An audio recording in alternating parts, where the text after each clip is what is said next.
Bom dia, irmãos e irmãs ouvintes da FM Padre Cícero. Estamos chegando para mais um programa Dicas de Saúde.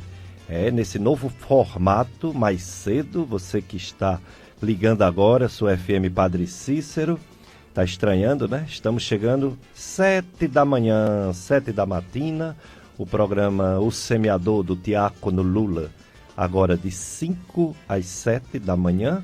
E o Dicas de Saúde, vamos ficar com vocês de 7 até as 9 horas. Eu sou Péricles Vasconcelos, sou médico clínico do aparelho digestivo, professor das Faculdades de Medicina do Cariri. E o objetivo do programa, você que acompanha sabe, você que está ligando pela primeira vez, promover saúde, bons hábitos de vida, higiene pessoal para não deixar as doenças entrar pela má higiene, boa alimentação rica em fibras, frutas, cereais, sementes e pobre em gordura e açúcares. Atividade física para todos, é muito importante se movimentar. Deixar as drogas de lado, o cigarro, drogas ilícitas, o álcool em excesso, que também leva a diversas doenças. E prevenir, sempre que possível, ir ao médico, fazendo check-up, fazendo consulta.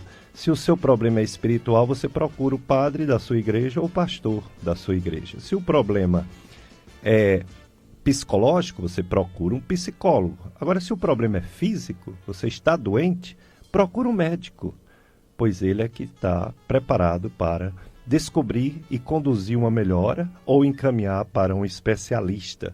Portanto, prevenir doenças. E estamos em plena Romaria, né? Romaria de Nossa Senhora das Candeias.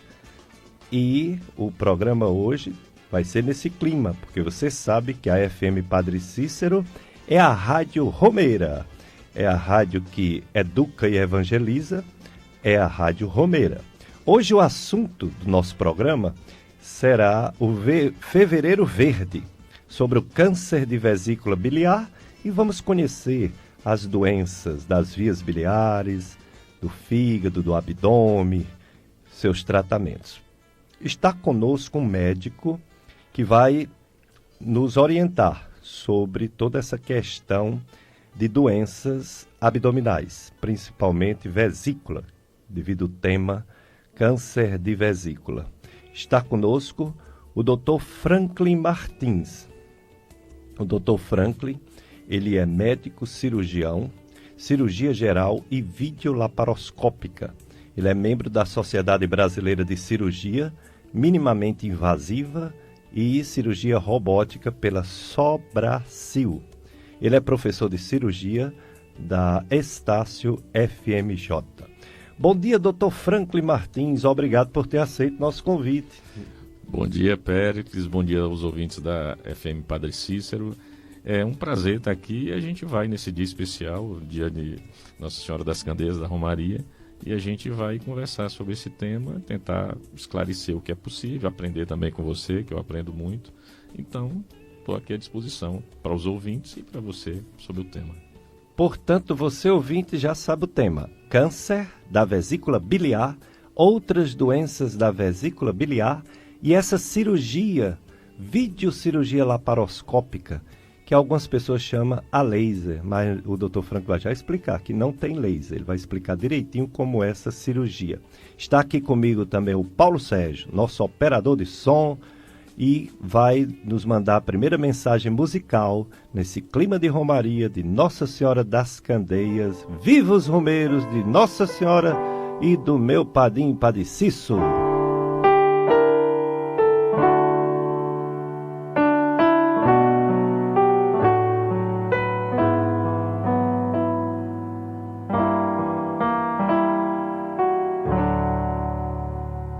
Bendita e louvada seja a luz que mais alumeia. Bendita e louvada seja a luz que mais alumeia. Valei-me, meu Padre Cícero e a Mãe de Deus as Candeias.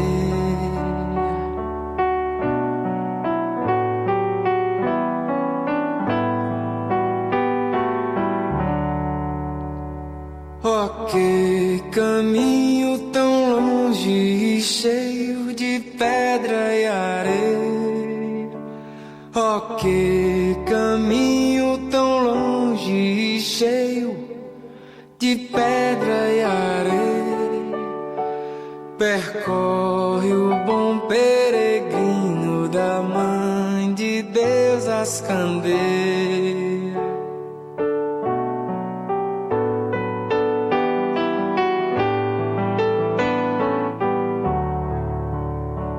No caminho desvazeiro ninguém nunca se perdeu.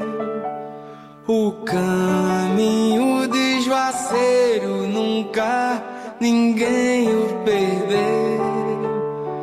Por causa da luminúria da Mãe de Deus as candeias.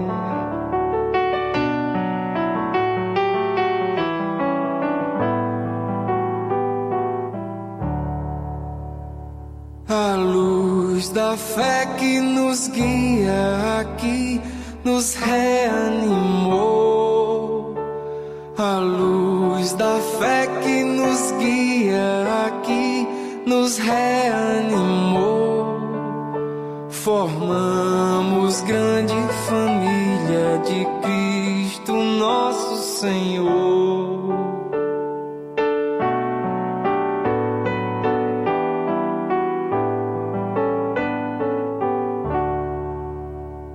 Ao redor da sua mesa com o Pai por nosso Senhor.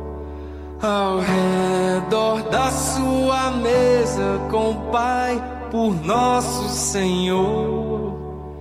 Rezemos todos irmãos na fé, na paz e no amor. Rezemos todos irmãos na fé, na paz e no amor.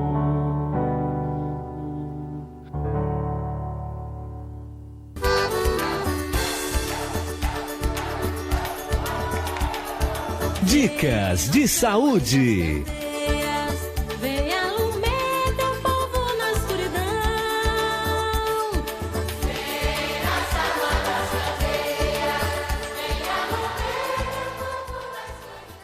Romaria de Nossa Senhora das Dores, aqui na nossa cidade Juazeiro do Norte, do Padre Cícero e da Mãe das Dores. E o assunto, Fevereiro Verde, câncer de vesícula biliar e outras doenças da vesícula biliar. Vamos começar perguntando ao Dr. Franklin Martins, que é o nosso convidado, médico cirurgião, cirurgião geral, cirurgião do aparelho digestivo, videocirurgia laparoscópica, cirurgia minimamente invasiva, cirurgia robótica e professor da Estácio FMJ. Vamos começar perguntando sobre o câncer de vesícula. Graças a Deus não é muito comum, né? Mas pode acontecer e os sintomas são muito parecidos com as doenças, vamos dizer assim, mais comuns da vesícula. Pedra na vesícula, muita gente tem. Eu já tive, já me operei, já me operaram. Minha filha, minha irmã, meu pai. É uma patologia muito frequente, o cálculo da vesícula. E o câncer da vesícula, Dr. Franco Martins, o que dizer sobre essa doença? Bom, antes de te responder, eu queria te agradecer a presença aqui e me lembrar que há 20 anos atrás a gente estava aqui, quando eu cheguei na região, você me entrevistando sobre esse tema também. Fico feliz de você ter me dado essa oportunidade de voltar 20 anos no tempo. Não é todo dia que a gente consegue isso. Mas vamos lá, respondendo ao que você falou. Realmente, o câncer de vesícula biliar, aparentemente, ele é pouco numérico. Mas corresponde a 5% das neoplasias do sistema digestivo. Então, não é tão pouco assim. O que a gente vê é que existem alguns tipos que são indolentes e as pessoas morrem, às vezes, de outra patologia e quando vai se fazer uma autópsia, se percebe que tem uma fase inicial um câncer de vesícula. Aproximadamente até 2% das necrópsias apresentam neoplasia incipiente da vesícula biliar. O que é importante é justamente isso que você falou. É um câncer que oferece muito pouco sintoma. E são sintomas muito vagos que passam desapercebidos. É aquela história da má digestão. Não comi alguma coisa e não me fez bem. Essa sensação é muito comum no dia a dia da gente.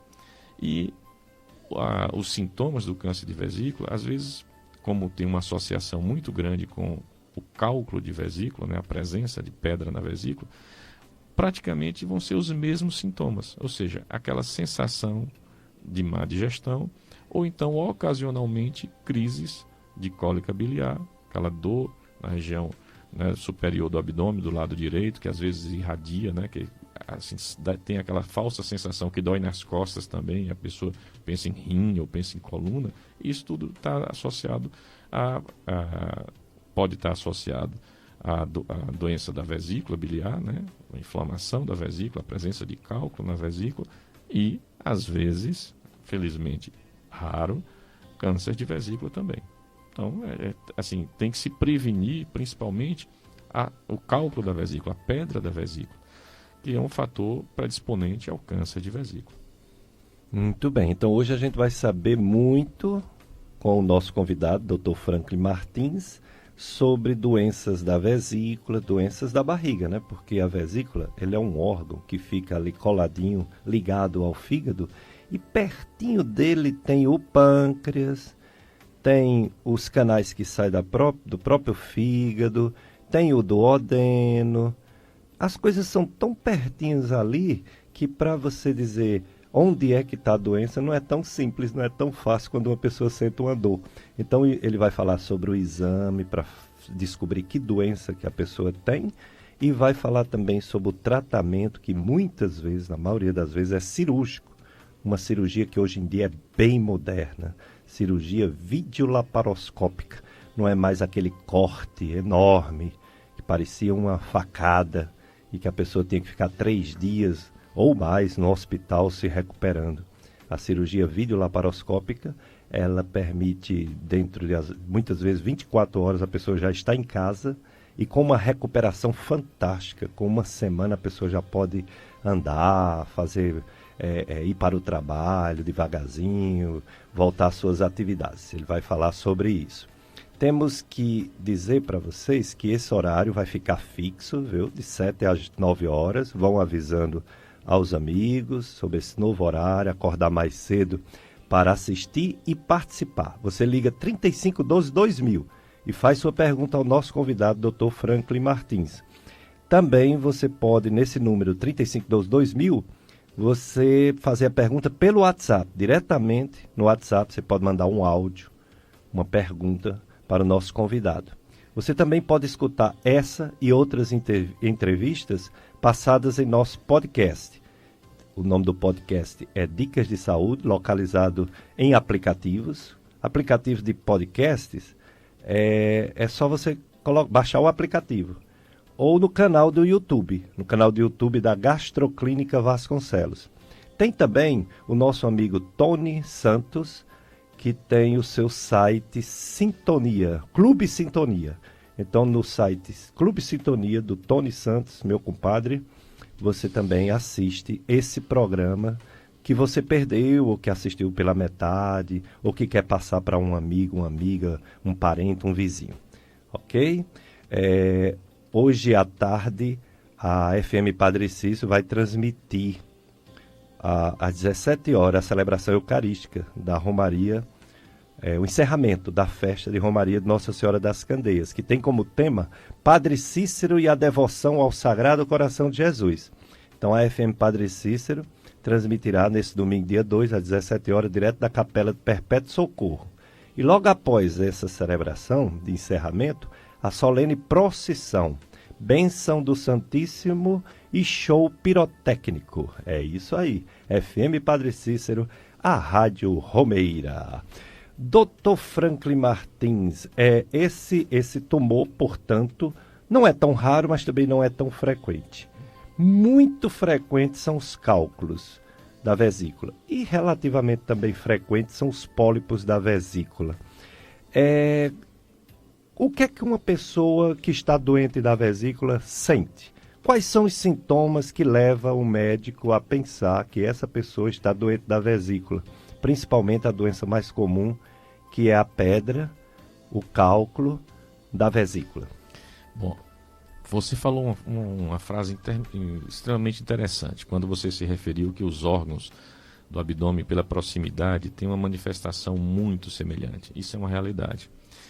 E, para você ter uma ideia, mesmo eu ou você, se tivéssemos sentindo algum desses sintomas, também teríamos que fazer os mesmos exames que qualquer outra pessoa. Não é porque a gente é médico que a gente consegue sentir na gente e dizer, é doença tal, está diagnosticado. Não é assim que funciona. Lógico, baseado no conjunto de sinais e sintomas, a gente vai fazer um raciocínio e tentar, através dos exames complementares, chegar a uma conclusão. A gente tem uma brincadeira em medicina que a gente diz assim, que o médico utiliza os exames complementares como o bêbado utiliza o poste, mais como apoio do que como fonte de iluminação. Então, essa brincadeira diz claramente que o exame complementar serve para confirmar aquele raciocínio clínico que a gente fez. E o que é importante valorizar na doença da vesícula, seja ela a doença calculosa ou até mesmo a doença neoplásica, que apesar, como você falou, que é numericamente pequeno, mas tem um prognóstico muito reservado.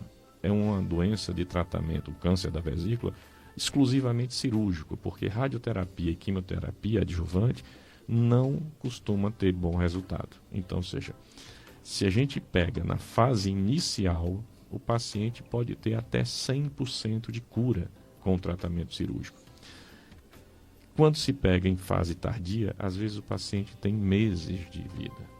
Então, há uma distância muito grande entre o sucesso na fase inicial do sucesso numa fase tardia, né? Então, voltando aos sintomas, o mais comum dos sintomas, aí eu diria que o mais comum dos sintomas é não sentir nada. A grande maioria das pacientes não sentem nada. Então, como existe um grupo de prevalência, que são do sexo feminino, eu acredito que é de bom tom que qualquer mulher acima de 30 anos de idade faça um ultrassom de abdômen total. É muito comum se descobrir, sem sintoma algum, a presença do cálculo na vesícula biliar.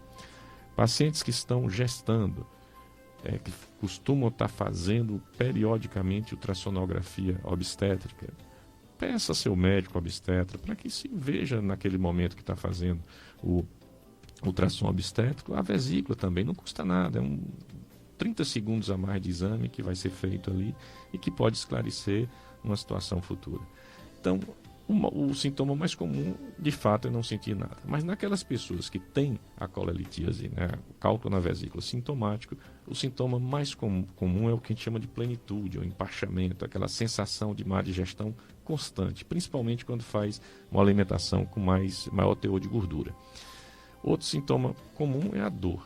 Essa dor pode ser desde pequena, uma dor de maior intensidade, geralmente localizada na parte central do abdômen superior, ou seja, no meio do abdômen, a parte de cima do abdômen, que seria comumente dito como boca do estômago, que é muito comum esse termo, e o lado direito.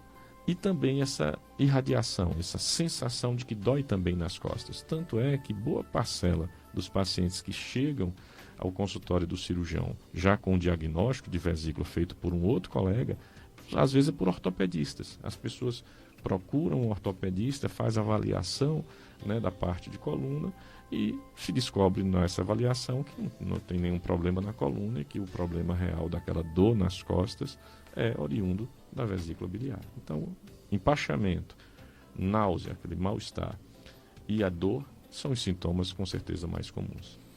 Exato, o problema é porque nem sempre é o que a gente pensa, né? Como o doutor Franklin acabou de dizer, os exames é que vai garantir o que é realmente que está acontecendo com aquela pessoa e não porque está parecido com o pai, parecido com a mãe, parecido com a irmã, tem que ser a mesma doença, né? Quanto à frequência, eu estava tentando pegar alguma coisa para trazer as perguntas para o Dr. Franklin e não tem estatística no INCA. O INCA faz estatística sobre todos os cânceres dos brasileiros e não tem da vesícula. Mas eu peguei um site de uma pesquisa americana. Nos Estados Unidos, mais de 11 mil casos novos de câncer vesícula ano. A nossa população é menor que a americana, mas os hábitos são até parecidos. Muito parecidos. Né? A gente tem aproximadamente 2/3 da população americana. Eles estão em torno de 300 e poucos milhões, nós estamos em torno de 200 e pouco. Então, acredito que a gente vai ter 2/3 disso aí. Não é tão raro. E, olha, ontem eu recebi uma pessoa que você operou e que... Uma pessoa jovem, com algumas queixas... Cálculo na vesícula hoje em dia, no meu tempo, quando eu me formei, só era para operar assintomático se a vesícula fosse porcelana. Eu me lembro de uma prova que eu fiz para gastro. Mas hoje em dia não. Hoje em dia todo cálculo da vesícula tem que operar porque pode dar uma colangite, uma infecção, pode dar uma pancreatite, pode dar tanta coisa, né? A gente tem, em tese, que 1/3 dos pacientes que têm pedra na vesícula vão ter uma complicação grave ao longo da vida. Aí você pode pensar assim, pô, 1/3 vai ter uma grande complicação, 2/3 não vão ter, então não precisaria operar. O grande problema é que a gente não sabe quem é quem. Quem é quem? Já pensou uma loteria que a gente tivesse 1/3 de chance de ganhar? Seria muito bom. Então, tem gente que assim, aposta em ganhar na Mega Sena, que a chance é 1 sobre 56 milhões. Então, a pessoa tem essa fé de que vai ser o premiado. E no caso da vesícula, que não é uma boa loteria para se ganhar, se você tem uma pedra na vesícula, você tem 1/3, ou seja, de cada 3 pessoas que tem pedra na vesícula, uma vai ter uma complicação muito grave ao longo da vida. E hoje em dia as pessoas estão vivendo cada vez mais. Então, assim, é muito melhor fazer esse diagnóstico precoce e um tratamento precoce em que você vai ter um risco cirúrgico pela própria idade muito menor do que fazer esse diagnóstico muito tardiamente. Eu me lembro de uma paciente, no início do meu período de trabalho aqui em Juazeiro, no começo dos anos 2000, eu operei uma senhora de 99 anos. Essa senhora, certamente não está mais entre nós, mas essa senhora me fez um ensinamento incrível, que assim, eu levo para a vida inteira. Ela dizendo, doutor, eu estou me operando agora aos 99 anos, porque quando eu tinha 79, 20 anos antes, eu fui diagnosticado com essa pedra da vesícula, e o doutor disse que eu era velha demais para me operar. Aí ela dizendo, e eu enterrei ele já morreu, e eu estou aqui viva para o senhor me operar da vesícula. Eu quero que o senhor não me diga que eu sou velha demais para operar. E ela realmente estava numa crise aguda, se tentou fazer um tratamento clínico para ver se desinflamava, não conseguimos, e ela teve que se submeter à cirurgia, e graças a Deus deu tudo certo. Quando ela estava tendo alta, ela disse, graças a Deus o senhor, né, não disse que eu era velha demais para me operar. Qualquer cirurgia que eu precisar fazer até o dia de morrer, eu venho fazer com o senhor. E olha a situação, ela com 99 anos teve que ser operada, porque 20 anos antes, que com certeza seria operada de uma forma bem mais segura, foi classificada como velha demais para operar. Então, hoje em dia, para se chegar a uma conclusão se uma pessoa está apta ou não para cirurgia, tem que fazer todos os exames pré-operatórios, uma boa consulta pré-anestésica, vai definir se aquela cirurgia é segura ou não. Uma coisa a gente tem que ver, que é uma regra da medicina, uma lei da medicina. Nenhum tratamento médico, seja ele qual for, para qual doença quiser, pode ser pior do que a própria doença, ou mais perigoso. Então, toda vez que um médico recomenda um tratamento para um paciente, tenha certeza, aquele tratamento é muito mais, mesmo cirúrgico, é muito mais seguro do que a doença original. Senão não teria sentido existir esse tratamento. Um tratamento não pode ser mais perigoso do que a doença que o originou. Esse é um princípio geral da medicina, seja para qualquer doença que vai ser tratada clínica ou cirúrgica. Eu brinco sempre com meus pacientes, é aquela história. Se a gente está em casa assistindo televisão e decide pular de paraquedas, a gente está arriscando a vida. Pular de paraquedas é muito mais perigoso do que assistir televisão. Mas se você está no avião e o avião está caindo, pular de paraquedas passa a ser a solução, a salvação. Então, é aquela história. Fazer uma cirurgia desnecessária é ridículo, é absurdo. Agora, você fazer uma cirurgia que é necessária, tenha certeza, é porque a doença que está exigindo aquela cirurgia é pior do que aquela própria cirurgia. O que vai ser visto é se aquela pessoa está num bom momento, num momento adequado para que se possa fazer a cirurgia com segurança. Sem dúvida. Realmente, o medo que temos naturalmente de cirurgia, que é lógico, não pode cegar a pessoa a ponto de não deixar fazer o melhor tratamento e depois complicar e perder a própria vida. Só complementando, a jovem que você operou, a biópsia da vesícula dela já tinha modificações celulares importantes, metaplasia. Imagine uma pessoa de idade, quer dizer, muita gente vai operar a vesícula e às vezes descobre que já é um CA, né? Isso acontece, é possível se descobrir. Aí a conduta vai ser sempre dependendo de como foi encontrado. A grande maioria se encontra numa fase bem inicial, nessas pessoas que fazem a cirurgia pensando que é só pedra e descobrem, através da biópsia, que é fundamental. E é engraçado, as pessoas têm um medo de biópsia, né? Foge como o diabo foge da cruz. E a biópsia, ela só vai nos mostrar uma realidade, uma verdade. Quanto mais se trabalha dentro da verdade, melhor. Não tenha dúvida, em medicina e na vida deve ser assim. Então, a biópsia vai esclarecer um fato. Se é pego numa fase que é chamada T1A ou B, só a cirurgia da vesícula foi a solução, não precisa fazer mais nada. Mas se for pego numa situação mais avançada, exige como se recuperar de novo, vai ter que fazer nova cirurgia. Então, ou seja, a biópsia, aquele resultado da biópsia, mesmo quando vem câncer, pode ser até a salvação da pessoa, porque aquela informação vai ser usada em benefício do paciente, para se complementar o tratamento daquele paciente. Muito bem, é o Dr. Franklin Martins que veio nos falar sobre esse fevereiro verde, câncer de vesícula biliar e as outras doenças da vesícula biliar. Temos agora, o Paulo Sérgio vai nos trazer o apoio cultural. E depois a gente vai atender as primeiras pessoas que já estão fazendo perguntas ao nosso convidado. Então, daqui a pouco a gente volta. FM Padre Cícero, a Rádio Romeira. Dicas de saúde na sua FM Padre Cícero, a rádio que educa e evangeliza, e é a Rádio Romeira, nessa romaria de Nossa Senhora das Candeias. Eu sou Péricles Vasconcelos, médico clínico, médico do aparelho digestivo, e o programa sempre falando sobre saúde e, quando possível, prevenção de doenças. Nosso convidado hoje é o Dr. Franklin Martins, médico cirurgião, cirurgia minimamente invasiva, robótica, videolaparoscópica, está nos falando sobre essa campanha Fevereiro Verde, porque o câncer da vesícula biliar também é importante, como é importante todas as doenças das vias biliares, outros cânceres, que é até mais comum que a vesícula nas vias biliares, câncer na cabeça do pâncreas também é mais comum, e é ali pertinho, vizinho, e as doenças não cancerosas, doenças benignas da vesícula biliar, como o cálculo, que ele já falou, pólipo, ele vai já falar. Tem os ouvintes também que estão participando, estão elogiando o novo horário do programa.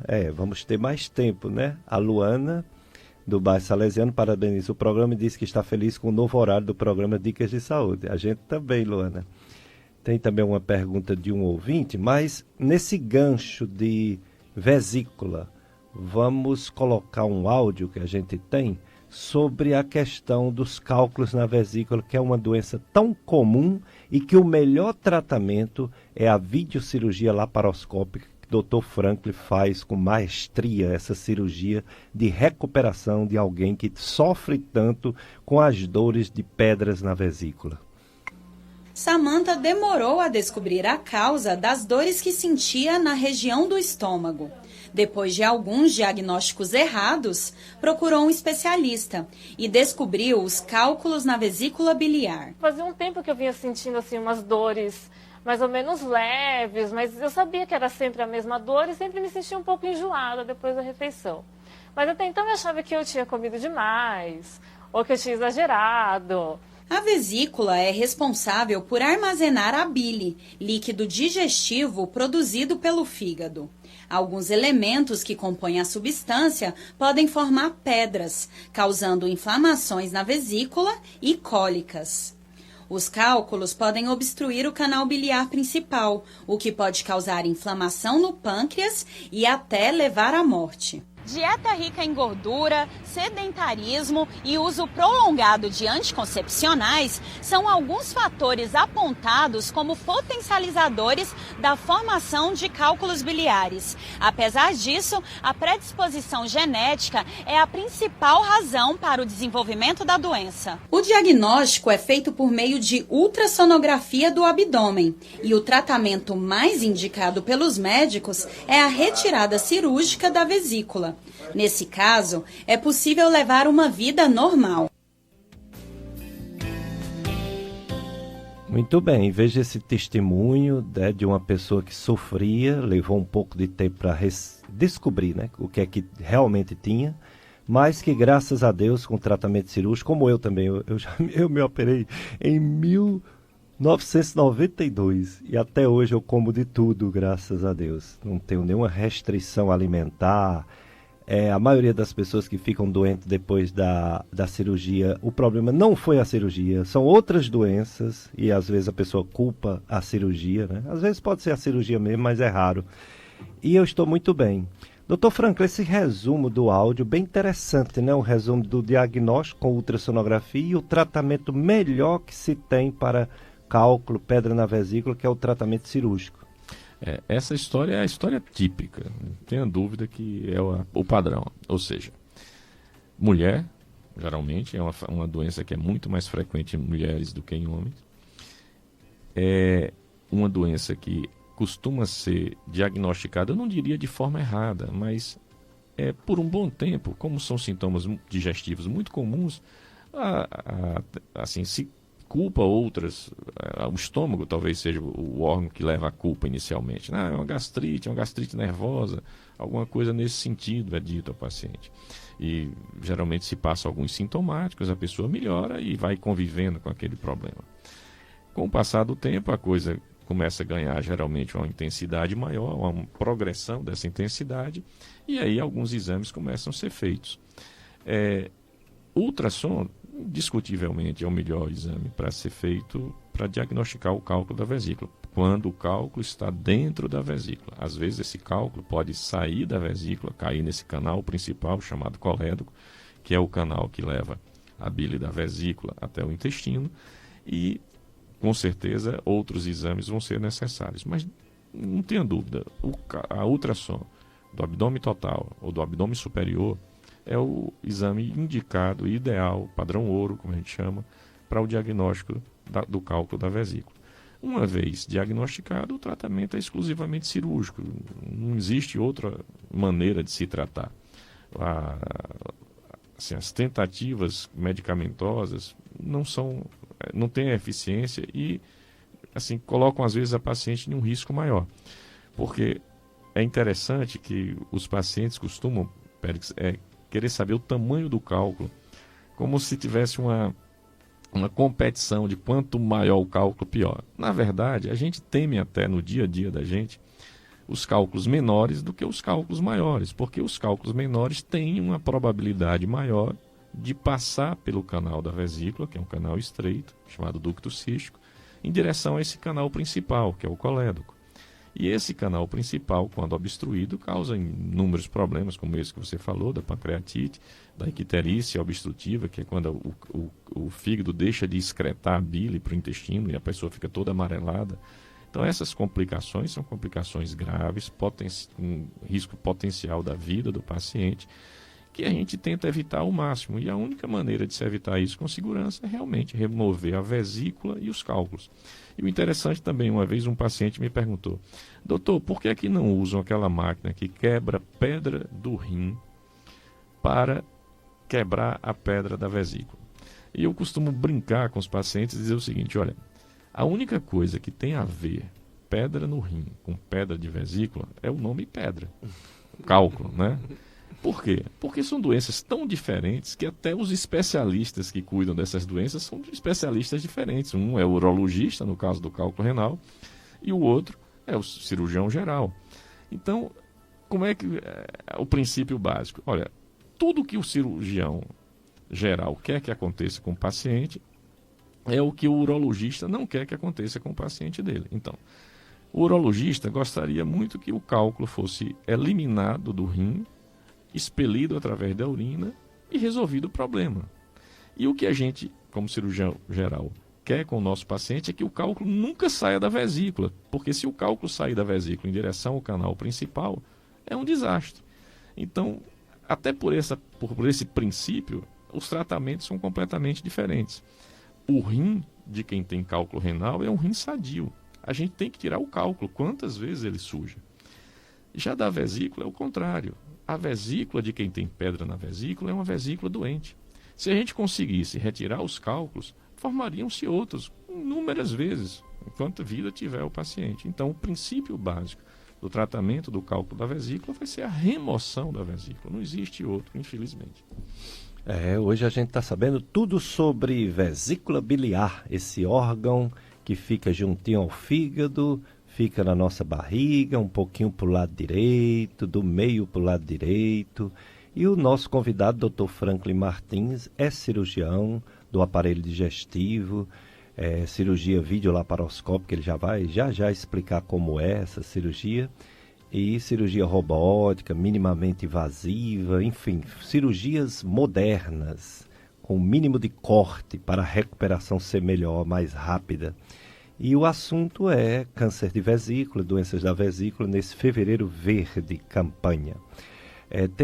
Estamos na Romaria, que a FM Padre Cícero é uma rádio romeira, Romaria de Nossa Senhora das Candeias, na Basílica Nossa Senhora das Dores, Padre Cícero e a devoção ao Sagrado Coração de Jesus, hoje, Santa Missa, despedida dos Romeiros, meio-dia, 17 horas, a missa e bênção das velas na Capela do Socorro, e será transmitida pela sua FM Padre Cícero, 5 da tarde.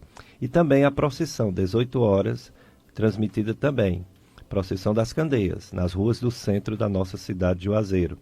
Às 19 horas, o encerramento da festa com a bênção do Santíssimo Sacramento. E você que não pode ir até lá, porque lá é muito cheio, ou porque você tem algum problema de saúde, não pode ir, você fica ouvindo na sua FM Padre Cícero 104.5. Tem também a festa de Nossa Senhora das Candeias, da paróquia Nossa Senhora das Candeias, do bairro Frei Damião, aqui no Juazeiro. E hoje, meio-dia, salva de fogos, 15 horas, terço da misericórdia, 4h15, terço mariano, 5h30, procissão, 19 horas, missa solene e bênção do Santíssimo Sacramento. Tem também festa de Nossa Senhora de Lourdes na paróquia Santo Antônio, comunidade do sítio Cabeceiras, em Barbalha. E o tema é: com Maria sejamos igreja que cuida, ama e acolhe o próximo. Hoje, 19 horas, novena dos noitários dos moradores da Cirolândia e Bela Vista. São os avisos de missa. Tem também Nossa Senhora das Candeias do Santuário Sagrado Coração de Jesus, nossa paróquia. Padre Cícero e a devoção ao Sagrado Coração de Jesus. Missa 6 da manhã, 9 da manhã, 16 horas. Tem também Nossa Senhora das Candeias do Santuário de São Francisco da Chaga, franciscano. Padre Cícero e a devoção ao Sagrado Coração, mesmo tema, com os horários de missa também bem parecidos, 6 horas, 9 horas, 17 horas e 19 horas. Confissões 6 horas às 11 horas. Local seminário ao lado da lojinha. Pois é, são várias festas, tendo o principal, a festa maior, que é a festa de Nossa Senhora das Candeias, uma das maiores romarias de Juazeiro do Norte, a grande romaria do mês de fevereiro. Tem outra grande no mês de setembro e tem outra grande no mês de novembro. É isso aí.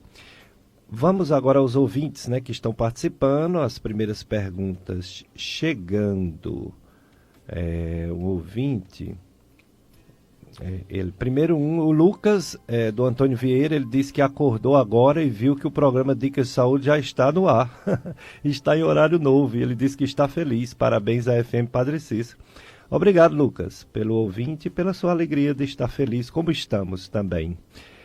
O Francisco, do bairro São Miguel, no Crato, ele pergunta sobre o remédio ranitidina, que saiu na televisão dizendo que foi suspenso nos postos de saúde. Ele diz que tomava esse remédio para refluxo. O Francisco também pergunta o que é bom para tratar o refluxo. O refluxo tem um tratamento clínico e tem um tratamento cirúrgico, não é, doutor Franklin?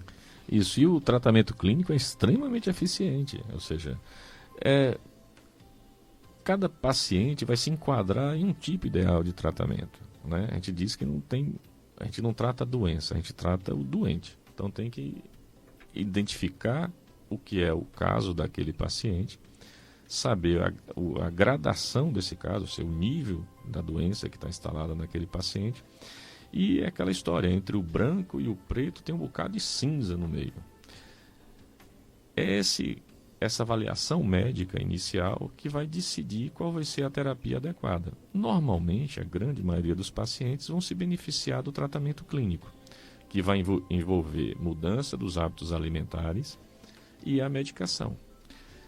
Isso pode ser tentado por um tempo e esse acompanhamento vai decidir se aquele paciente vai ficar somente no tratamento clínico ou, mais adiante, vai precisar de um tratamento cirúrgico. Ou, se o caso for refratário, ou seja, não atender à medicação, o tratamento cirúrgico se impõe.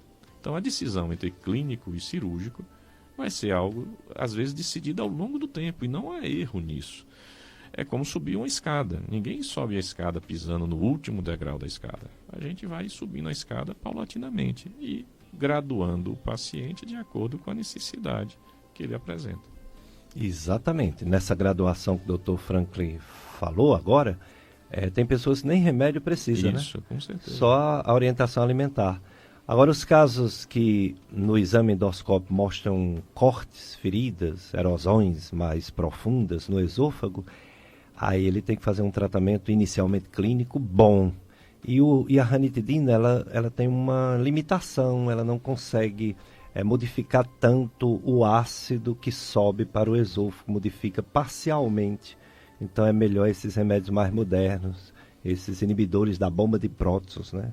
Omeprazol, eu acho que esse foi o grande motivo dessa substituição, ou seja, com o avanço há medicamentos melhores e essa substituição é natural. Eu acho que não prejudica o paciente essa substituição quando é substituído por algo melhor.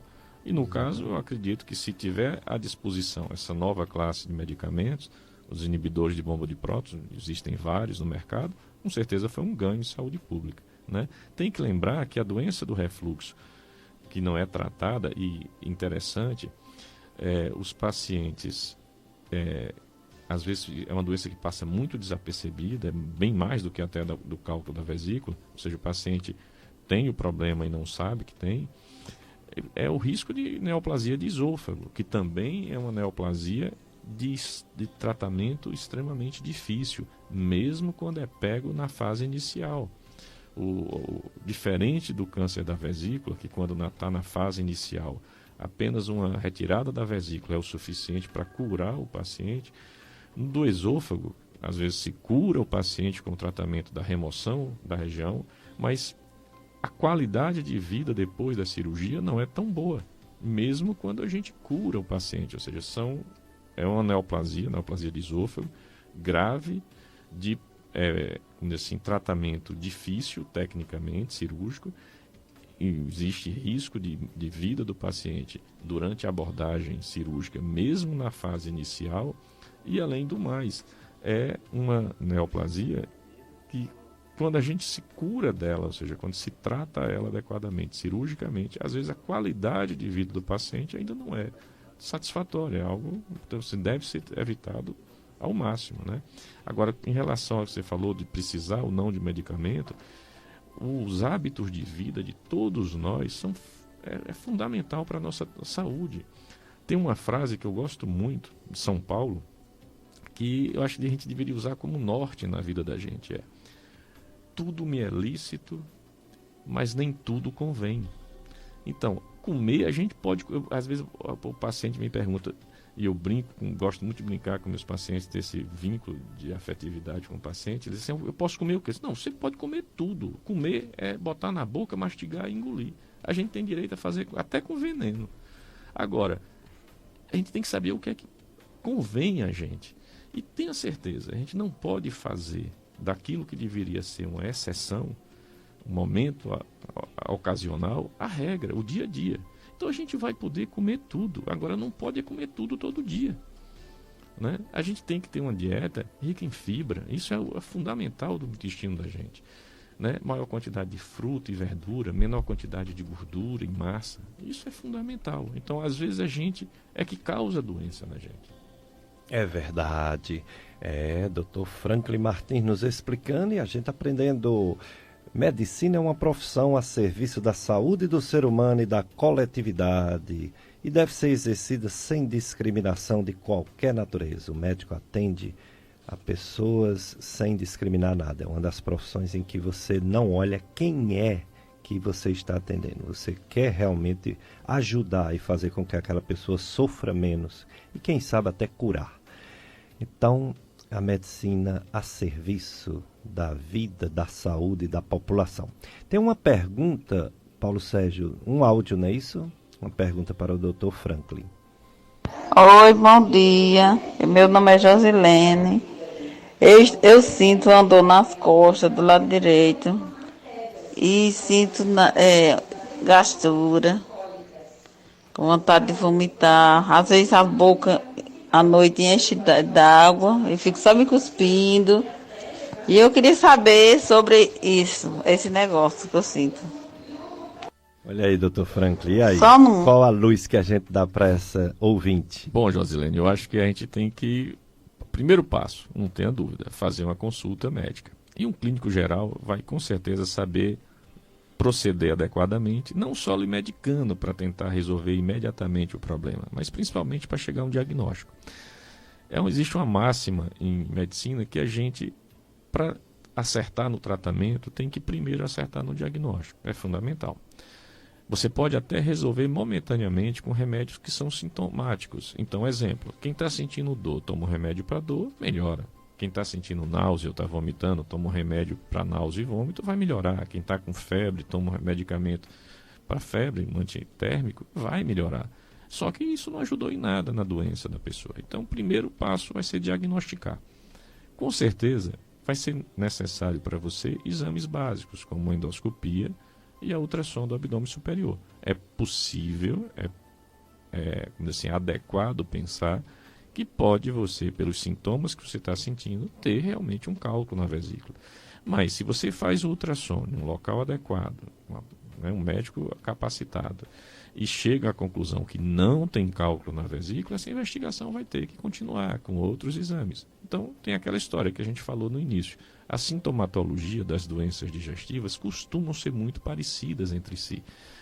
Vai precisar de um bom raciocínio médico, de um bom critério na escolha dos exames e uma coisa progressiva, ou seja, vai se examinando e fazendo, solicitação de exame de uma forma progressiva. É assim que é feito da melhor forma possível. Exatamente. Estamos com o Dr. Franklin Martins, médico cirurgião videolaparoscópico, falando sobre câncer de vesícula e outras doenças na vesícula. A alegria é a saúde da alma. Então, além de todos os cuidados alimentares, você tem que estar de bem com a vida. De bem com sua fé, de bem com seus familiares, de bem com seus amigos e amigas, enfim.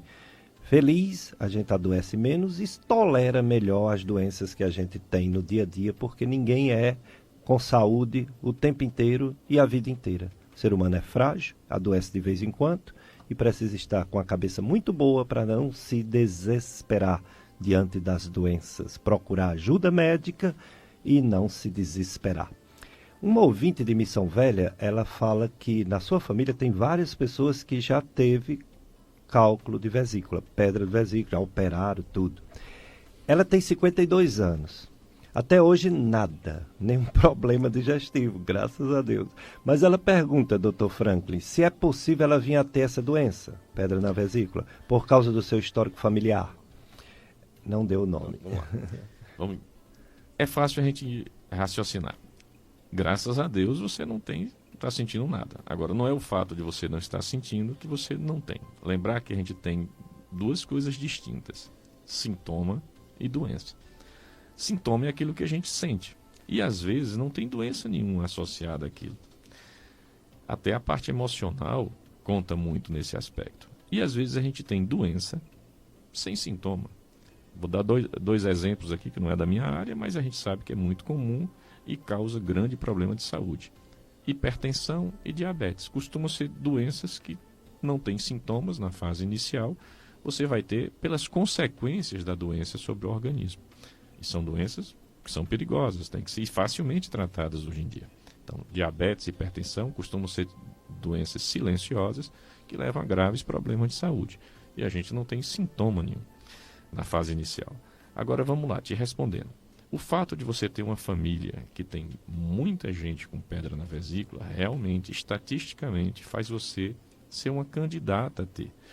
Existem grupos familiares que têm 4 vezes mais chance de ter cálculo na vesícula do que outros grupos familiares. Mas é fácil demais a gente chegar a essa conclusão. Faça um ultrassom do abdômen total ou ultrassom de abdômen superior. Esse exame vai ter condição de dizer no momento se você tem ou não. Para o futuro, você pode fazer a cada 2 anos, repetir esse exame. É um tempo bom, satisfatório, para a gente ter uma ideia se isso vai acontecer ou não. Vamos torcer para que você não herde isso do seu grupo familiar. Mas caso aconteça, também é algo fácil de ser resolvido cirurgicamente. Muito bem, então, Dr. Franklin Martins nos orientando, falando sobre as doenças da vesícula biliar, falou do câncer, falou dos cálculos na vesícula, que são as pedras, com diagnóstico diferencial, falou da doença do refluxo, né, problema digestivo parecido com os de vesícula, e daqui a pouco vai falar do tratamento cirúrgico por essa cirurgia videolaparoscópica, que tem uma recuperação fantástica, recuperação rápida, e melhorou muito o pós-operatório e a vida das pessoas que são obrigadas ou necessário fazer essa cirurgia. Tem também aqui, vamos para mais apoios culturais do nosso programa Dicas de Saúde. Paulo Sérgio vai passar programa, apoio cultural, e depois mais perguntas para o Dr. Franklin Martins, cirurgião. Voltamos a apresentar Dicas de Saúde.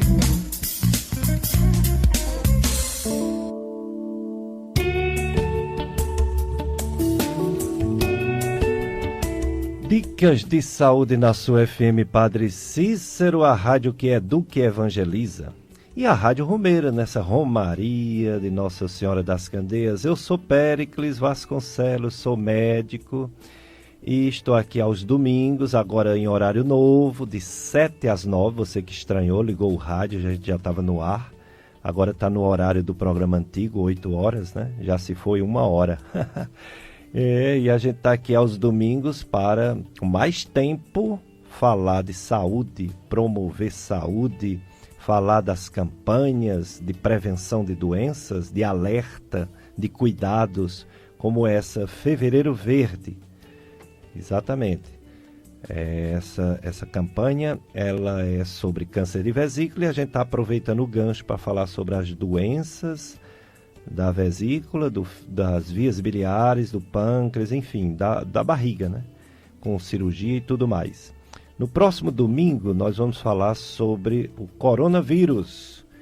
Nós vamos falar sobre essa epidemia que está já na Ásia, que já matou mais de 300 pessoas, infelizmente. Mais de 300 pessoas, com a contaminação de mais de 16 mil pessoas, e com já alguns casos suspeitos no nosso Brasil. Até um caso de Sobral que não foi confirmado, mas que ainda vão fazer outros exames para saber se é ou não esse coronavírus. E no próximo domingo estará conosco o infectologista Dr. Pablo Pita, para falar sobre essa nova virose e o nosso receio, o nosso pavor, nosso medo que ela chegue no nosso país. Claro que a gente sofre ela matando nossos semelhantes lá na Ásia, mas quando ela atinge um parente, ou agente, um vizinho, a gente sofre muito mais, porque é o próximo, né, que a gente está vendo sofrer e às vezes morrer. Então vamos trazer o Dr. Pablo, infectologista, para falar sobre isso e pedir a Deus que essa epidemia... Eu ouvi, viu, Dr. Franklin, sobre isso, um infectologista lá em São Paulo que me deu um alento. Ele falou uma coisa que no meio de tanta coisa ruim, me deu um pouquinho de esperança. Ele falou que a febre espanhola, que alastrou pelo mundo e matou tanta gente, era uma doença que ia pegando insidiosamente as pessoas e que não tinha uma morte rápida como esse agora. E pela experiência dele de infectologista, essas viroses que tem que é aguda, que mata tão rápido como essa, ela não vai muito longe. Ela para com o tempo, porque é um vírus altamente virulento, perigoso, mas que ele não tem uma sobrevida de muitas décadas. Na verdade, a gente vê o seguinte, os vírus que têm, parece cruel dizer isso, mas os vírus que têm uma efetividade muito grande em causar a morte do hospedeiro, ele também morre junto com o hospedeiro.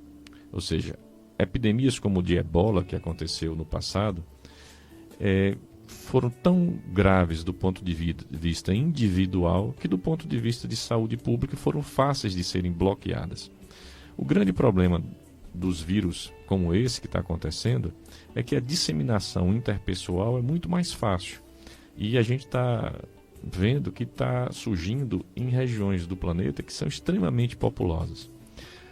Também a gente tem que pensar que na década de 20, quando aconteceu a gripe espanhola, a chamada gripe espanhola, que também teve origem na região de Oriente Médio, e passou esse termo espanhola, né, por acaso, não é a origem da doença, não foi a Espanha.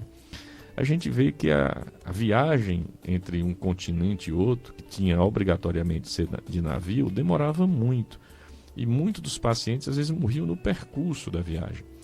Agora, a gente tem hoje um mundo globalizado em que as fronteiras são fluidas e em questão de horas um paciente sai, né, do Oriente, do Extremo Oriente, da China para o Brasil, para os Estados Unidos, para a Europa, e essa disseminação fica mais fácil. Então, graças a Deus, até agora está sob controle, mas a gente sabe que essa circunstância de uma virose que pode causar uma catástrofe humanitária em todo o globo é uma realidade. A gente não sabe quando vai acontecer, mas é algo que já aconteceu no passado e pode voltar a acontecer. Isso é uma realidade. Felizmente está se tomando muitas atitudes, até atitudes assim extremamente rigorosas, como bloqueios completos de determinadas cidades na China, e vamos torcer, orar por isso, para que seja o suficiente para conter esse surto. E essa condição que você falou é uma realidade. Quanto mais rapidamente um vírus mata, menor a chance dele se propagar no mundo todo. Ele é eficiente, tão eficiente em matar, que isso pode realmente dificultar a sua, né, expansão mundial. Muito bem, e hoje o assunto vesícula, abdômen, doenças que podem ser resolvidas pela cirurgia videolaparoscópica.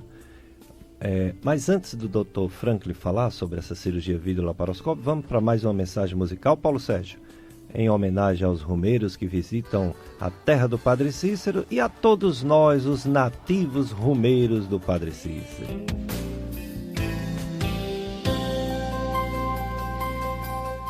Dicas de saúde na sua FM Padre Cícero. Eu falei que a alegria é a saúde da alma, mas não vamos discriminar quem chora. Aliás, chorar às vezes faz muito bem. As lágrimas são as válvulas de segurança do nosso coração. Então, por isso que as mulheres vivem mais e vivem mais felizes também do que os homens, porque elas choram mais. Se o homem chorasse no lugar de encher a cara de cachaça, talvez vivesse muito mais e muito mais feliz, que é o mais importante. Então, chorar às vezes é fundamental, faz bem e nos faz repensar a vida e as atitudes. Então, alegre na alegria e triste, chorar, mas não se desesperar na hora da tristeza. Sempre com muita fé em Deus, que é o nosso Criador e nos dá esperança de mudar o nosso próprio caminho. Sempre que ele está errado ou sempre que ele dá mal, a gente pode refazer a nossa vida. A dona Josefa, doutor Franklin, a dona Josefa da rua São Benedito, ela diz que às vezes, quando se alimenta, ela acha que a comida fica entalada na sua garganta e precisa tomar rapidamente água para conseguir fazer a digestão. Ela quer saber o que é que isso pode ser. Ela acontece com mais frequência no almoço, que já é um alento. Eu ficaria muito preocupado se ela tivesse isso em todas as refeições, mas é mais no almoço. Dona Josefa, a gente tem que tentar assim, esclarecer seu caso, analisando algumas circunstâncias específicas. O sintoma que a senhora sente é o que a gente chama de disfagia, ou seja, uma dificuldade de engolir o alimento. A senhora não queixa, aparentemente, de que tem má digestão, ou seja, a senhora não consegue fazer uma boa refeição porque o alimento não consegue chegar direito ao estômago. Essa sensação de entalo significa isso, ou seja, é a fase inicial da digestão, que é a deglutição, que é o ato de engolir. Essa circunstância pode ser relacionada ao refluxo? Pode. A doença do refluxo pode, ocasionalmente, deixar a pessoa desse jeito. E o que costuma acontecer no refluxo é que o sintoma fica assim durante muito e muito tempo, ou seja, a evolução não é rápida.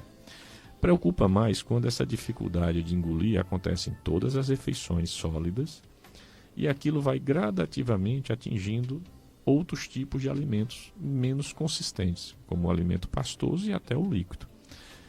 Essa circunstância, que às vezes pode estar relacionada com uma doença chamada acalásia, ou às vezes associada à doença de Chagas, aquela que ataca o coração também, que é causada pelo barbeiro, pode levar a uma dificuldade de funcionamento de um órgão chamado esôfago. O esôfago é o tubo que leva o alimento da garganta da gente até o estômago. Tanto a doença do refluxo como a acalásia leva a um funcionamento inadequado desse órgão. Essa circunstância tem que ser investigada. A endoscopia é fundamental para avaliar a senhora. Mas lembra, antes da endoscopia, a consulta médica é fundamental, de alguém que vai conversar com a senhora, vai chegar a uma conclusão adequada e às vezes isso pode acontecer até por ansiedade. Essa disfagia momentânea pode fazer. Hoje em dia a gente percebe que as pessoas colocam as refeições no meio da vida delas. Não param para comer, comem fazendo uma outra atividade. E isso não é adequado. A gente deveria respeitar mais esse momento da intimidade, da família, se alimentando naqueles horários pré-determinados, de preferência. Vai ser um momento de congressamento da família e prestando atenção no que faz. Lembrando também que a mastigação é fundamental. Triturar os alimentos, mastigá-los adequadamente, poupa muito trabalho ao estômago. Imagine uma fábrica em que tem uma linha de montagem. De um lado entra a matéria-prima, do outro lado sai o produto final. O sistema digestivo da gente é mais ou menos assim. De um lado vai entrar o alimento, do outro lado vão sair as fezes, que é o resíduo do que não foi aproveitado. Cada órgão tem seu trabalho a ser feito. Se um órgão não faz um trabalho adequado, o seguinte vai ter que fazer o próprio trabalho e mais o trabalho do anterior. Então, uma boa mastigação em que os alimentos cheguem bem triturados ao estômago é fundamental para que o estômago não tenha tanto esforço para dissolver aquele alimento com ácido. Se a pessoa não tem uma boa dentição e não tem condição de repor essa dentição, talvez a liquidificação dos alimentos, processar previamente esses alimentos, seja o mais adequado. Mas, para resolver o caso da senhora, dona Josefa, primeiro, uma boa consulta. Muito provavelmente uma endoscopia digestiva alta vai esclarecer para a gente. Às vezes alguns exames radiológicos também são necessários. Sem dúvida, é o Dr. Franklin Martins falando sobre doenças do abdômen, porque dentro da barriga da gente os órgãos eles são bem pertinho um dos outros. E é difícil tentar dizer assim, sem uma boa consulta médica e uns bons exames, o que é realmente que a pessoa tem, já que são todos tão próximos e com sintomas tão parecidos. Dr. Franklin, tratamento de pedra na vesícula, cálculo na vesícula, o melhor tratamento é cirúrgico, como você mesmo falou. Se você, vamos dizer, existisse um remédio, o pior que existe, tem um remédio chamado ácido ursodesoxicólico, né? Ele pode até tirar as pedras de colesterol puro, mas depois ela volta. Não adianta de nada, né?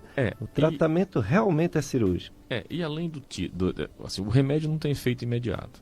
Esse remédio que ele citou, que é, vamos dizer assim, quase uma exceção hoje em dia nos tratamentos, são reservados para aqueles pacientes que existe uma impossibilidade absoluta em fazer a cirurgia.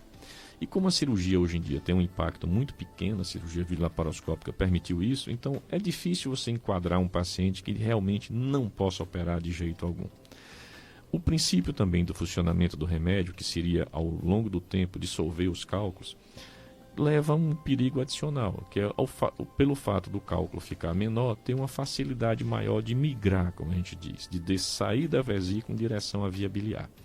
Então, é um medicamento de exceção que deve ser utilizado rigorosamente naqueles pacientes que a cirurgia está proibida por algum outro motivo e mesmo assim causa esse inconveniente. Então, com certeza, nunca vai ser nem a utilização desse remédio, nem a utilização daquela máquina que a gente falou que quebra o cálculo do rim, como sendo vamos dizer assim, a escolha para a grande maioria das pessoas. A grande maioria das pessoas vai se beneficiar da cirurgia laparoscópica. Hoje em dia, uma cirurgia laparoscópica é feita com total segurança. Para você ter uma ideia, a mortalidade relacionada à cirurgia de vesícula, de uma forma geral, incluindo o paciente idoso, grave, em situação, né, de inflamação, de infecção, a mortalidade geral é de 0,3%.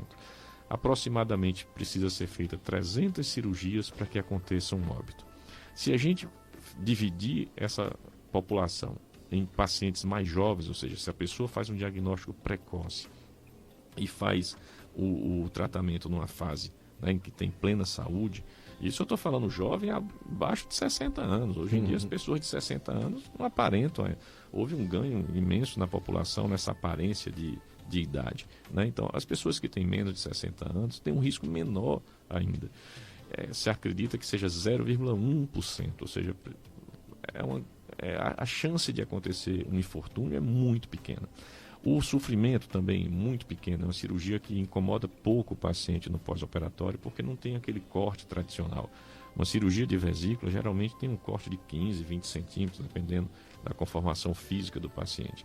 Numa cirurgia laparoscópica são 3 ou 4 pequenos orifícios, os maiores de 1 centímetro, os menores de meio centímetro. Então, assim, a recuperação do paciente é muito rápida.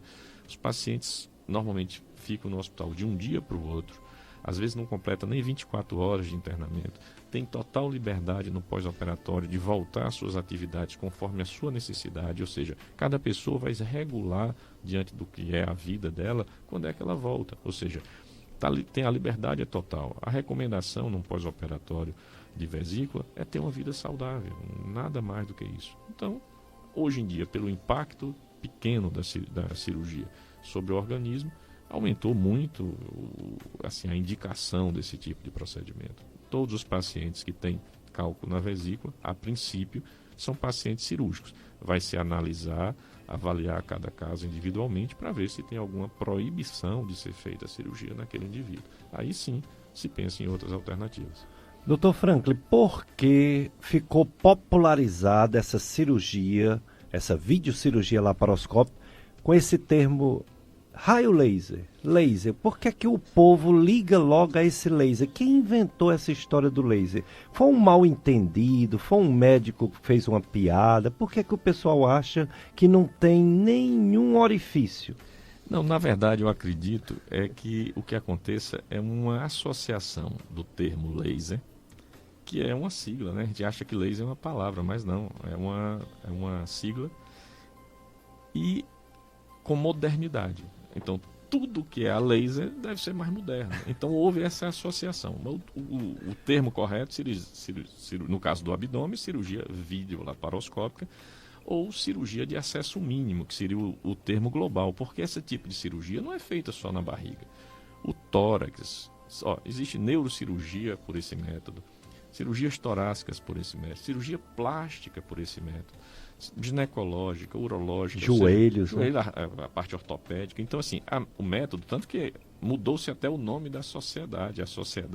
A sigla permaneceu, Sociedade Brasileira de Cirurgia Laparoscópica, mas hoje em dia é de cirurgia de acesso mínimo e cirurgia robótica. Então, se associou tudo nessa mesma associação, porque são situações coligadas. Então, hoje em dia, é uma espécie de meio de se fazer as cirurgias que se fazia no passado. A gente brinca um pouco nesse meio da cirurgia de acesso mínimo, diz que a única cirurgia que não dá para ser feita por cirurgia, né, de acesso mínimo, cirurgia laparoscópica, é a cesariana, porque tem que abrir para tirar o menino. Então, é uma ironia que se faz em relação a que todas as cirurgias são possíveis de serem feitas. Algumas não vão valer a pena. Vou dar um exemplo que é de uma cirurgia relativamente comum. As hérnias inguinais. As hérnias inguinais, elas podem ser feitas por cirurgia laparoscópica, são feitas por cirurgia laparoscópica, mas a vantagem é meio relativa. Eu, pessoalmente, se fosse ter que me submeter a uma cirurgia de hérnia inguinal, eu pediria para o colega fazer em minha cirurgia tradicional. É fácil explicar por quê. Na cirurgia de hérnia tradicional, aquela que corta, a anestesia geralmente é uma RAC, é uma anestesia de menor impacto sobre o paciente. Segundo, o corte vai ficar sempre dentro da região que é coberta pela roupa íntima, seja a cueca ou seja a calcinha. Então, esteticamente, é até melhor. Na cirurgia laparoscópica, a anestesia vai ter que ser uma anestesia geral. Os orifícios são feitos, apesar de serem pequenos os cortes, vão ser feitos em regiões que vão ficar visíveis. O pós-operatório, hoje em dia, pela implantação da prótese, que é a tela que a gente tem que colocar, essa tela tem que ser fixada no local e permanecer ali. Precisa de um tempo de recuperação que vai ser o mesmo nas duas cirurgias.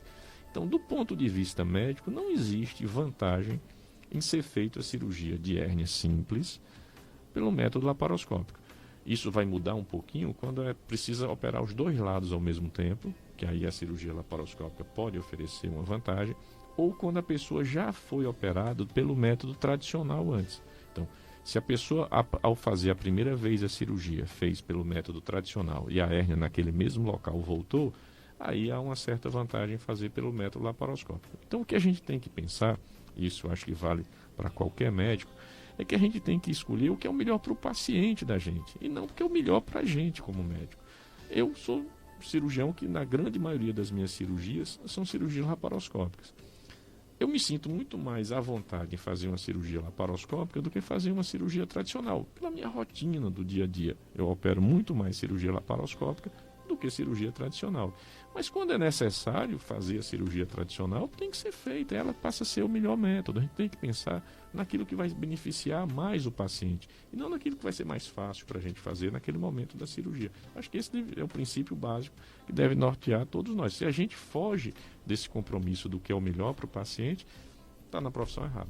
Tem que fazer outra coisa. É verdade. É o Dr. Franklin Martins e você pode participar 3512-2000. Você liga, faz sua pergunta. O Paulo Sérgio está aqui selecionando, recebendo, anotando, passando para a gente as perguntas para o nosso convidado, Dr. Franklin, cirurgião do aparelho digestivo, cirurgião geral, videocirurgia laparoscópica. E ele também vai passar agora mais algum apoio cultural da nossa FM Padre Cícero, a Rádio Romeira.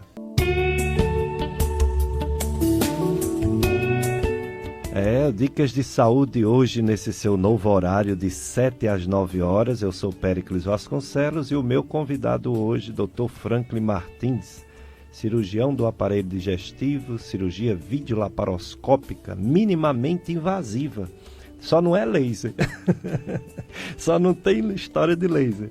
Tem que furar. Uma mulher disse assim: não, eu não vou para essa história de cirurgia de laser não, porque eu quero é tirar a vesícula mesmo. Eu digo: minha senhora, vai tirar a vesícula inteira. E não é laser não, vai furar. E só não é uma facada grande, mas são vários. Só não é uma facada, é uma punhalada. Uma não, 3. Mas por ser menor do que um corte grande, a recuperação vai ser bem mais rápido. Uma pergunta de um ouvinte, a Osana, ela coloca um caso como esses que a gente está falando, de pessoas que têm problema digestivo e foi diagnosticado, um jovem autista foi diagnosticado com o fígado inflamado. Ela não dá mais detalhes. O problema é porque ele não aceita o tratamento. E a família está preocupada.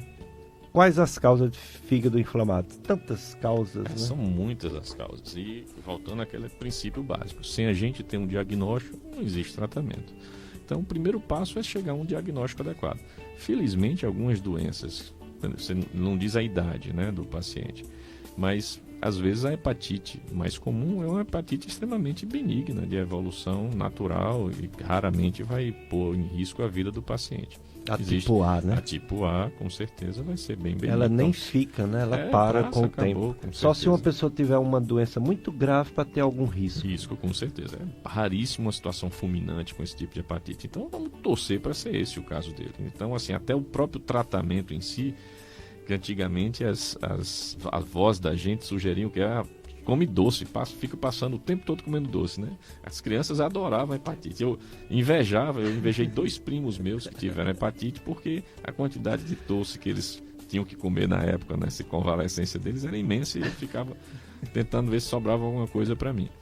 Mas, voltando à situação, primeira coisa, diagnosticar a origem dessa inflamação. O que a gente chama de hepatite pode ser causada por vírus, pode ser causada por bactéria, pode ser causada por medicamentos, pode ser causada por drogas, isso não drogas ilícitas, apesar das drogas ilícitas também podem causar isso, mas mesmo medicamentos, remédios podem causar a inflamação do fígado. Então tem que chegar à conclusão do que é que causou.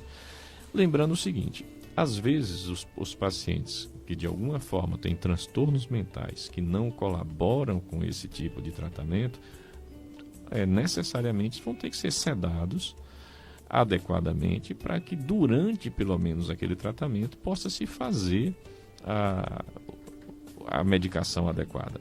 A gente tem que lembrar que doença não tem compromisso com a gente. Não dá para negociar com a doença.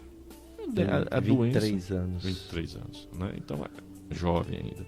Então tem que investigar a causa. Mas a doença, a gente não tem como negociar com a doença. A doença tem que ser diagnosticada e tratada e a gente se adequar à realidade daquela situação. Eu costumo brincar com meus pacientes, eu gosto muito de ter esse relacionamento afetuoso e dizer o seguinte, olha, doença é péssima companhia. Ninguém quer ter doença nenhuma, não tem doença boa. Mas doença é uma excelente conselheira. Não existe nada que a doença peça para a gente que não seja saudável. Qualquer doença que a gente tenha vai nos pedir, vai nos obrigar às vezes a ter uma vida saudável. Aquela vida que a gente deveria ter sem precisar estar doente. E às vezes, se a gente tivesse essa vida saudável, não estava doente. Então assim, se a doença existe na sua vida, infelizmente às vezes isso é incontornável, não tem como ser solucionado momentaneamente, use ela a seu favor. Siga os conselhos dela. Se é diabético tem que fazer uso de pouco ou nenhum açúcar. Açúcar em excesso faz mal para quem não é diabético também. Você é hipertenso? Se é hipertenso tem que usar pouco ou nenhum sal na comida. Excesso de sal faz mal a quem não é hipertenso. Então, o que a doença pede, qualquer doença, você conhece alguma doença que peça alguém para beber, fumar, perder noite, farrear? Não tem. Existe. Toda doença vai sugerir para a gente ter uma vida saudável. Então, use a doença a seu favor. Sem dúvida, é um conselho que o Dr. Franco está dando, que é ideal para todos. A Jamile do Pirajá, Dr. Franco, ela quer saber se o estresse pode aumentar o risco de doenças na vesícula. Na vesícula, não. Mas lembre o seguinte, você é uma pessoa experiente, eu gosto muito de lhe ouvir. Você conhece alguma doença que estresse melhore? Não tem. Não tem. Piora. Todo estresse é uma agressão a mais ao organismo. E quando a gente fala de doenças digestivas, a gente sabe que tem uma correlação direta entre algumas doenças digestivas, principalmente relacionada à produção de ácido do estômago. A gastrite talvez seja aquela mais famosa, que já ganhou até um apelido gastrite nervosa, né? tem um componente importante da parte emocional. Mas, olha, estresse é uma lente de aumento em cima de todo sintoma que a gente sente. Não tem sintoma que fique melhor se você for estressado. Só vai piorar. É aquela história. Se você quer usar essa ansiedade em seu benefício, use essa ansiedade para tentar chegar ao médico com mais rapidez e começar a fazer essa investigação de forma correta. O oposto a isso é aquela pessoa que é negligente com a própria saúde, é aquela pessoa que convive com o sintoma e esse convívio com o sintoma leva a uma situação de negligência, de abandono de tratamento, de falta de procura do médico, de não realização de exames. A gente vê na prática da gente que alguns pacientes que procuram a emergência no momento agudo da crise da vesícula, da dor, que sai daquela emergência com o diagnóstico e a sugestão de procurar um cirurgião, quando aquele momento agudo passa, a dor passa, a pessoa diz, não estou sentindo mais nada, já se resolveu. E, infelizmente, não é verdade. Ou seja, há uma confusão entre o sintoma, que é aquilo que a gente sente, e a presença da doença. No caso do cálculo da vesícula, é muito comum, depois daquela crise aguda de dor, de incômodo, a pessoa passar um bom período sem sentir nada. Isso é usual. Já a Ana, Dr. Franklin, do bairro São José, ela diz que tem muitos gases e dores nas costas. Ela pergunta se isso pode ser um sinal de pedra na vesícula. O aumento da quantidade de gases no sistema digestivo pode ter causas extremamente variadas. Desde uma alimentação inadequada, existem alimentos que produzem mais gases do que outros. Dietas pobres em fibras também podem estimular um intestino mais lento e essa lentidão a ter um acúmulo relativo de gases. O fato de você sentir dor nas costas, má digestão, quando começa a se associar a esses sintomas, a gente pode pensar na possibilidade de você ter de fato algo na vesícula. Mas volto a dizer, é aquela resposta que é muito rápida de ser feita. Se a gente for pensar nos sintomas digestivos, uma endoscopia digestiva alta e uma ultrassonografia de abdômen total costuma ajudar muito na triagem desses pacientes em relação a doenças específicas e que possam ser tratadas de forma adequada. Muito bem. Já a Maria, do bairro São José, ela disse que uma amiga dela, uma conhecida dela, possui uma hérnia no pé da virilha. Aquela hérnia bem inguinal, na virilha. Provavelmente. Inguinal. Quando ela está lavando roupa, sente muita queimação nessa região. A Maria pergunta se essa queimação é realmente de hérnia ou tem outras possibilidades. É possível. Existe muito comum essa relação, essa referência do paciente à dor em queimação em quem tem hérnia. Lembrando, só para esclarecer, que as pessoas acham que a hérnia é aquilo que boja, aquilo que sai, aquele caroço. Não, na verdade, a hérnia é um orifício que a gente tem naquela camada mais importante da parede abdominal. Vamos imaginar o seguinte, a parede abdominal da gente, a parede da barriga da gente, é feita de camadas, igual uma parede comum. Tem tijolo, reboco, a tinta. Numa parede de uma casa, o mais importante, o que dá estrutura à parede, é o tijolo. É a camada mais forte, mais resistente. Reboco e tinta é só acabamento. A gente consegue fazer uma parede só de tijolo, sem reboco e tinta, mas não consegue fazer o contrário. Uma parede só com reboco e tinta, sem tijolo. A mesma coisa é a parede do abdômen da gente. Nós temos várias camadas. De fora para dentro, a gente tem a pele, a gente tem o que a gente chama de tecido celular subcutâneo, que é a gordura que está abaixo da pele, e logo abaixo a gente tem músculo e aponeurose. Essa camada muscular e de aponeurose que é a camada mais resistente da parede abdominal.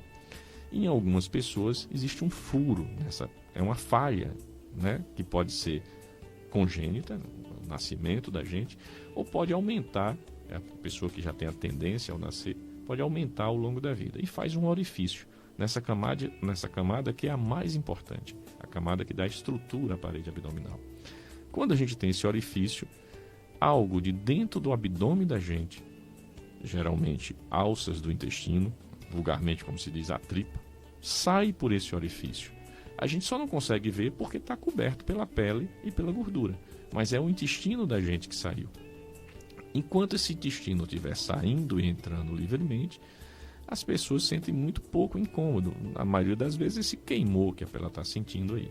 Mas se essa alça intestinal sai por esse orifício, não volta, e tem a circulação de sangue comprometida, mal comparando, como se fosse um dedo que passa por dentro de um anel. Se o anel está folgado o suficiente para que o sangue circule naquele dedo, a gente pode usar aquele anel a vida inteira. Mas se aquele anel está apertado e está impedindo a circulação do dedo, a gente perde o dedo vai necrosar, vai apodrecer. Isso pode acontecer, que é o que a gente chama de hérnia estrangulada. Essa condição em medicina é uma condição de extrema urgência, tem que ser operado rapidamente.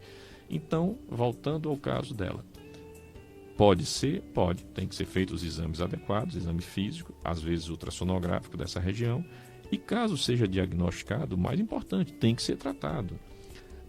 Como a vesícula, a hérnia tem 2 episódios bem distintos. Aquela hérnia do dia a dia, que sai e volta, que a gente chama de hérnia simples, e a hérnia estrangulada, que põe em risco a vida do paciente. A mesma coisa a vesícula. É uma doença que muita gente convive e está dormindo com o inimigo, porque a qualquer momento um cálculo daquele pode sair da vesícula, descer para o canal principal, causar uma obstrução e um risco de vida que não existia até então. Então são 2 momentos distintos do tratamento, na fase aguda e na fase comum do dia a dia. Muitas perguntas chegando para o Dr. Franklin. A Cícera de Caririaçu, ela diz assim: há 2 anos e meio fez a cirurgia de hérnia inguinal, mas ela ainda sente uma dormência. Quer saber se isso é normal após esses 2 anos e meio. Vamos lá. Dormência na região é comum por uma razão. Quando se faz a cirurgia por método tradicional, que tem um corte, alguns nervos da superfície da pele são lesionados. E isso pode causar essa sensação de dormência, que não tem nenhum problema para a vida dela. Mulheres que também já fizeram cirurgias como cesariana sentem essa dormência na região do corte. Não é nenhum problema de saúde, é só a falta de sensibilidade na pele naquela região. Normalmente não causa nenhum transtorno maior, a não ser essa sensação que para algumas pessoas causa temor. Mas no momento que se esclarece que aquilo ali não tem nenhuma conotação ruim para a saúde dela, é só uma característica que às vezes vai durar a vida inteira, pode acontecer. À medida que o tempo passa, tende a diminuir, mas pode durar até a vida inteira, mas não vai ser nenhum transtorno para a vida dela não, é a vida normal. Muito bem. A outra ouvinte, ela diz o seguinte, é a Tânia Maria do bairro Tiradentes. Ela tem 3 hérnias, já foi a vários médicos e eles falam que não é necessário operar. E ela quer saber se essa conduta é correta, porque hérnia não pode complicar? Pode. Teria que ver o tamanho dessas hérnias. Às vezes o orifício herniário é tão pequeno, geralmente quando é inferior a 1 centímetro, que o custo-benefício disso não existe. Ou seja, não adianta fazer a cirurgia porque nada é tão pequeno o suficiente para passar por aquele orifício. Agora, uma das coisas que a gente tem por princípio é saber se está tendo incômodo. Ou seja, se a pessoa tem uma hérnia pequena, daquele tipo que a gente acha que não é necessário fazer a cirurgia, mas ao mesmo tempo a gente tem uma sintomatologia local, ou seja, você sente dor naquele local, e principalmente quando é uma dor associada à atividade física, ao exercício, nesse momento acho que o bom senso tem que imperar e fazer a cirurgia. Não dá para fazer medicina sem bom senso, ou seja, a gente o tempo todo fazendo esse jogo de custo-benefício em relação ao tratamento que vai ser proposto e a doença que a paciente tem. Mais uma manifestação de um nosso querido amigo Ailté Alencar. Ailté Alencar, durante muitos anos, apresentou programa aqui na FM Padre Cícero. Eu lembro bem do programa A Voz das Comunidades, meu amigo Alencar. Alencar diz: satisfação enorme saber que o convidado de hoje é Dr. Franklin. ele tirou a vesícula do Alencar em 2019, que é agora, né? Recente. E teve a bênção de ser cirurgiado por alguém tão competente, doutor Franklin. Alencar, obrigado, mas elogio de amigo não vale não. Bom, eu queria mais ainda complementar perguntando ao doutor Franklin quais as cirurgias... Claro, você deixou claro que praticamente todas as cirurgias dá para fazer por videolaparoscopia. Mas quais são as mais... cálculo da vesícula, hérnias, quais as outras cirurgias? Vesícula biliar e via biliar, todas vão valer a pena. Todas. Lembra o seguinte, que a cirurgia laparoscópica, ela pode ser o começo de todas e não o fim. Ou seja, a gente pode começar com cirurgia laparoscópica, perceber durante a cirurgia, no transcorrer da cirurgia, que aquele método não é tão eficiente para o caso daquele paciente e fazer o que a gente chama de conversão da cirurgia, ou seja, transformar a cirurgia numa cirurgia mais segura para o paciente. É lógico que o paciente que foi anestesiado, pensando que ia sair da mesa de cirurgia só com 3 furinhos e acorda no quarto com uma laparotomia, com um corte maior no abdômen, pode dizer assim, meu Deus, não deu certo minha cirurgia. Espera aí, não é assim. A cirurgia laparoscópica, ela pode ser iniciada e quando a gente percebe que não é seguro para o paciente aquele método, a gente tem que fazer a cirurgia tradicional. Tem casos que, infelizmente, a cirurgia laparoscópica deixa de ter segurança. Existe uma máxima em quem faz cirurgia laparoscópica, é o seguinte: o pior que eu posso permitir acontecer é fazer a cirurgia tradicional. Eu não posso usar o método laparoscópico além do que ele permite e cometer um erro cirúrgico porque eu não quis converter aquela cirurgia, não quis transformar aquela cirurgia em tradicional. É uma espécie de orgulho ferido de dizer assim, não, eu opero só por esse método. Isso é uma bobagem. Ou seja, a gente tem que pensar no que é bom e no que é um benefício para o paciente. Doutor Franklin, uma pessoa tem, por exemplo, cálculo vesicular e um refluxo que não responde bem ao tal do omeprazol. Certo. Pode ser feito na cirurgia videolaparoscópia dois procedimentos ou não é confortável isso? Pode ser feito. A questão é aquela frase de São Paulo: tudo me é lícito, mas nem tudo convém. O que acontece é o seguinte: existem riscos diferentes de infecção em um local e em outro. A via biliar da gente tem uma chance muito maior de ser sede de infecção. E, portanto, a natureza criou uma resistência muito grande à infecção naquele local. Então, quando se faz uma cirurgia de vesícula, mesmo com pus, com infecção presente, normalmente o paciente no pós-operatório evolui bem, responde bem ao tratamento com antibiótico. A outra cirurgia, a cirurgia do refluxo, também é extremamente segura, porque naquela região não tem contaminação, desde que não tenha lesão no esôfago, que a cirurgia não contempla isso, mas é uma região estéril, sem infecção presente, e que a natureza não preparou adequadamente, ou seja, infecção naquela região vai causar algo chamado mediastinite, e essa mediastinite é uma infecção gravíssima. Então, em situações excepcionais, se pode até fazer as duas cirurgias ao mesmo tempo. Primeiro faz a vesícula, vê qual é o grau de inflamação que tinha naquela vesícula. Se não tiver sinal nenhum de infecção, inflamação, de contaminação, se faz a outra cirurgia. Mas quando se percebe que na primeira cirurgia já tem inflamação, infecção, houve extravasamento da bile, não é recomendado se fazer a outra. Por quê? Porque se a outra cirurgia do esôfago, da doença do refluxo, infecciona, é uma tragédia, porque vai causar uma infecção que tem um alto índice de mortalidade. Então, essa circunstância hoje em dia, que era muito comum no passado, aproveita para fazer todas as cirurgias juntas, se baseava num risco da anestesia.